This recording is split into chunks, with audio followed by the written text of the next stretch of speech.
भूल बैठे भारतवासी भैया धर्म सब।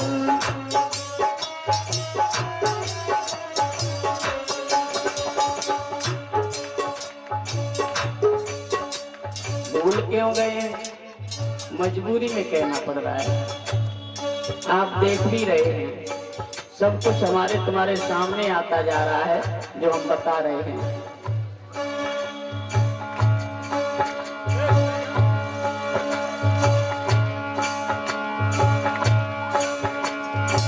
कथा भागवत सुनबे आवे एक न चढ़े रुपैया।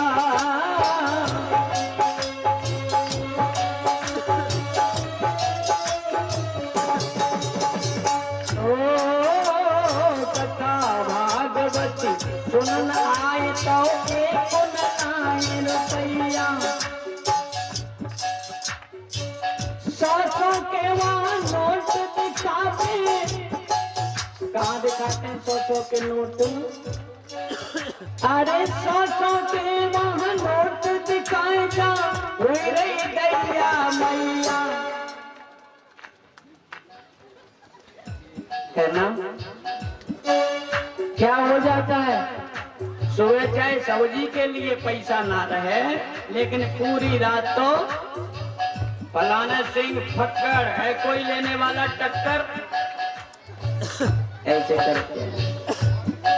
कहना पड़ता है धर्म सब भूल बैठे भारतवासी भैया।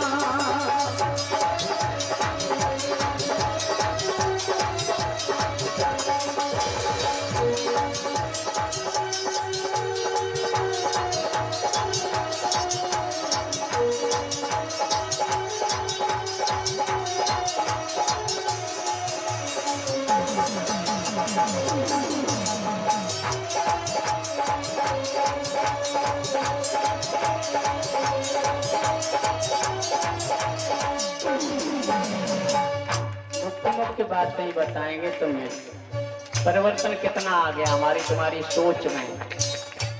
भगवान के दरबार में भीड़ भी नहीं हो गए, सुनने भी नहीं आते हैं।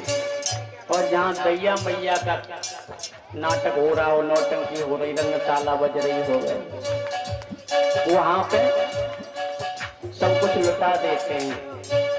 कितनी बुरी सोच हो गई है। जबकि धर्म ये कहता है कि एक भी रुपया फालतू खर्च मत कीजिए।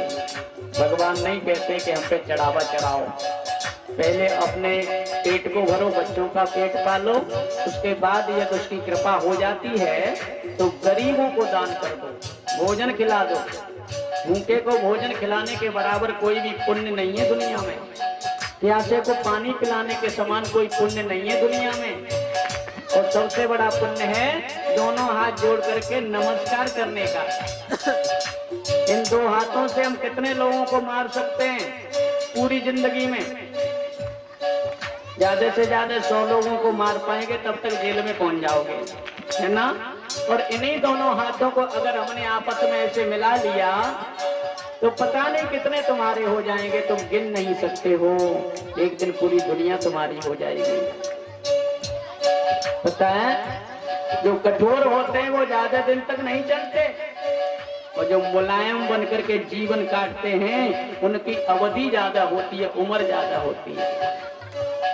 लोग कहते हैं सीधे साधे को भगवान उठा लेता है, ऐसा नहीं है। कहीं ना कहीं पूर्व जन्म का कर्म पेला लगा देता है, तब ऐसा हो जाता है। दुनिया वाले बेशक हंसी मजाक उड़ाते रहें। उदाहरण के लिए हमारे तुम्हारे मुंह में जो दांत होते हैं ना, कितने कठोर होते हैं। क्या पैदा होते ही आ जाते हैं? नहीं आते ना, पैदा होने के बाद में आते हैं और मरने से पहले चले जाते हैं। लेकिन दांतों के बीच में जो जीभ होती है कितनी मुलायम होती है। जन्म से लेकर के जब तक जल नहीं जाती तब तक साथ नहीं छोड़ती है। कितने बदल गए हमारा। बहन भांजी घर आई तब कोई न बात पूछिया। बहन भांजी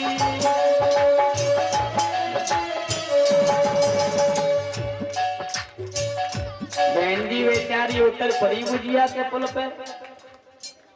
आम का सीजन था, फरवरी मार्च का महीना। फोन किया भैया के पास, पढ़ी लिखी थी नहीं, नंबर लगवाया किसी से।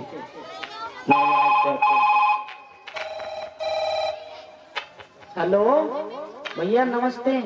नमस्ते भैया, एक बोरी अमिया है और ये दो बालक हैं हमारे संग, हम अकेले आए हैं भैया। जो शादी में मोटरसाइकिल मिली थी न, लेके आए जाओ और हमें बुलाए ले जाओ। भैया अपनी बहन से बात कर रहे हैं, तब तक श्रीमती की नजर पड़ गई। ए किनका फोन है? बोले हमारी दीदी के फोन है। कहाँ है? यही है गुजिया के पुल पे। का कहती है आए नहीं का? अरे का कहती कहाँ है? जो कहती मोटरसाइकिल ले जाओ, हमें ले जाओ। पता है फिर का के श्रीमती, भगवान जाजना से शादी भैये, बाद दिन से जाए मोटरसाइकिल की आफत आएगी। जो कोई पड़ोसी आ जाए बाऊ हालत दे दें और जाको चैन नहीं मारो, 6 महीना शादी को वह सारी निकल छुटा के फेंक दी। कितनी पुरानी मोटरसाइकिल मालूम पड़ रही है। उनसे जू नहीं कह सकते कि वो अपने गांव के वहां दुकान करते हैं, आदर्श दुकान करते ना, वो नहीं कह सके चलिए आवे शाम को। नहीं जा रहे, उनकी भी मजबूरी या कुछ भाव भी ऐसा बन जाता है भैया, नहीं जाते। बहन भांजी घर में आई, कोई न बात पूछैया।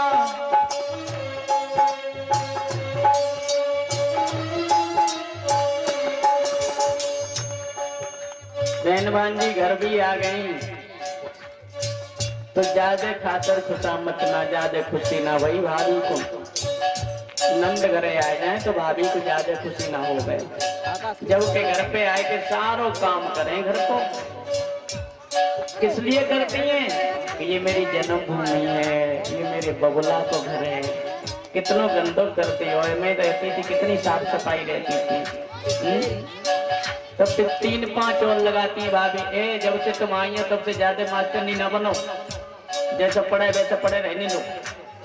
हाँ, और दूसरी ओर देखो हमारी सिचुएशन कैसी हो गई। बहन भांजी घर आई तब कोई न बात पूछैया।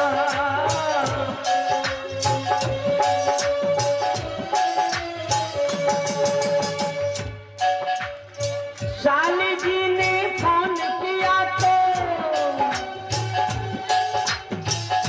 बहन जी तो गुजिया के पुल से फोन कर रही है और साली ने फोन किया सैफई के स्टेशन पे से फोन किया। रेलवे प्लेटफॉर्म पे उतरी हैं, बड़ी स्टाइल से पैंट की जेब से निकाला इतना बड़ा फोन और यह स्टाइल दिखा के हेलो। ओहो गर्मी कितनी पड़ रही है। एक तो ये उठा नहीं रहे, पहली बार जा रही हूँ मैं, पता नहीं है, और सब देख रहे मेरी तरफ घुर घुर के। कितने बेकार एरिया में शादी की है दीदी ने, सारे लोग ऐसे देख रहे हैं जैसे कभी देखा नहीं है। अरे उठा लो फोन।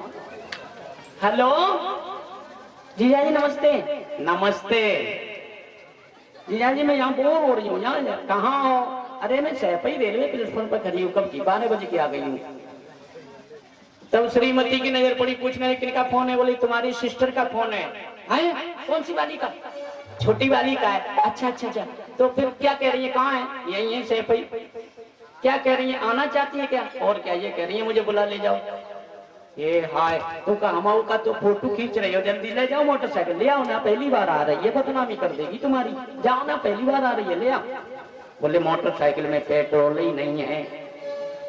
हे भगवान, आज के दिन पेट्रोल खर्च होने को मिली। मैंने मना किया पेट्रोल रखा करो, चलो एक बोरी अनाज बेच आओ, जल्दी करो। बेचारी धूप के मारे काली पड़ी जा रही हुई है। श्रीमती की सपोर्ट मिलती तो है, लेकिन श्रीमता भी बहुत खुश होते हैं उस समय, पहली बार जा रहे शादी को लेके आएंगे।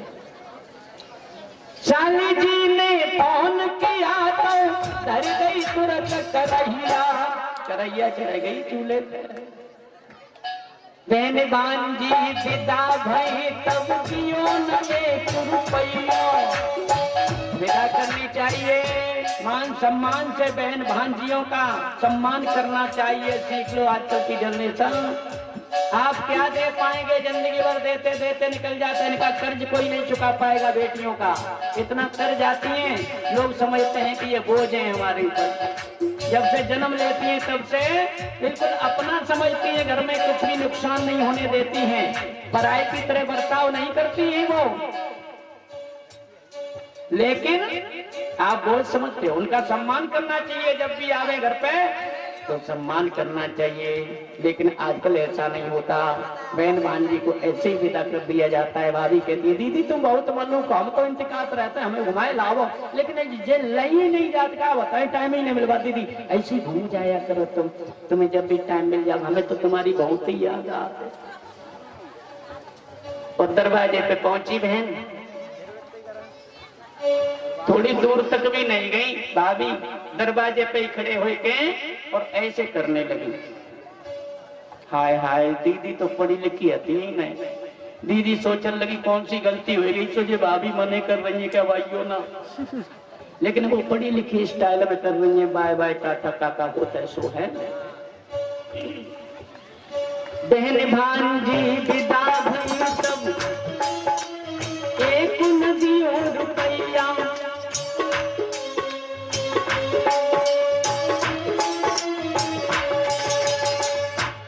साली को एक हफ्ता हो गया रहते रहते, कहने लगी जीजा जी अब तो हमें जाना होगा, एग्जाम भी नजदीक आ गए हैं, लॉकडाउन के कारण पढ़ाई भी ऑनलाइन करनी पड़ी, तो अब मुझे एग्जाम की भी तैयारी करनी है। मैं तो घूमने चली आई थी, यूं ही देखा हूँ यहाँ का माहौल कैसा है, अब मुझे चलना होगा। तो जीजा जी को मुंह तीन तरह को हो जाते, जा रही हो 7 दिन तक अच्छा लगा था, भंडारा खा के जाती, नहीं नहीं नहीं जाना पड़ेगा मुझे। श्रीमती समझा रही है, पहली बार आई है, ऐसे ही मत भेज दियो। बोले क्या करूं, तो कम से कम एक सूट तो दिलवाई दो। बोले कि पैसा ना है घर पे, क्या करें। अच्छा पैसा नहीं है, अरे साली जी के सूट के खातिर बिचवाए डारी गैया बिचवाए, तब मजबूरी में कहना पड़ता है धर्म जब भूल बैठे भारतवासी भैया।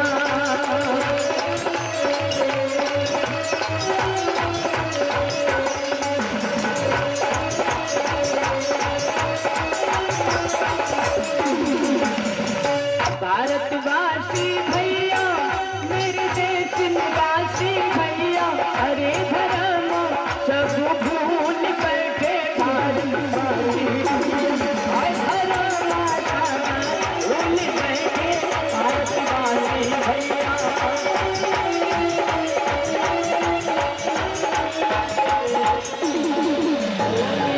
सत्य सनातन धर्म की संत